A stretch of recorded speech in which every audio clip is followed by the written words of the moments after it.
Hey y'all, I recently made a video about a medication that we administer out in the EMS field called glucagon, and one of the indications of this medication is called Steakhouse Syndrome.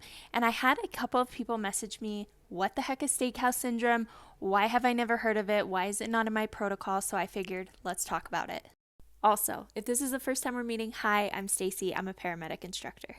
So what exactly is Steakhouse Syndrome? It is also known as a food bolus impaction. Essentially, it means that a big mass of food is lodged within your esophagus. And unlike choking, it doesn't cut off your ability to breathe, but it is very uncomfortable, and these patients usually complain of chest pain, the inability to swallow, and usually they present with some drooling and just a lot of discomfort.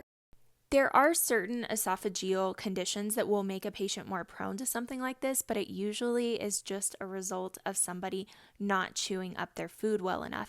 And it's called Steakhouse Syndrome, not because every situation involves steak, but it is usually a unchewed or partially chewed up piece of meat that gets lodged in the esophagus.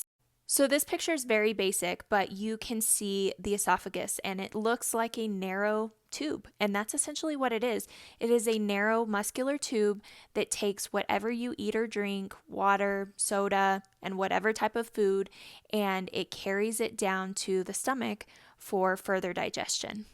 Oftentimes and understandably, these patients will present with anxiety, and if we are able to put ourselves in their situation, this is completely understandable that they're feeling this way, because even though they're not choking, there's not a complete obstruction, there's a feeling or a sensation as though there is, or that it might become a complete obstruction.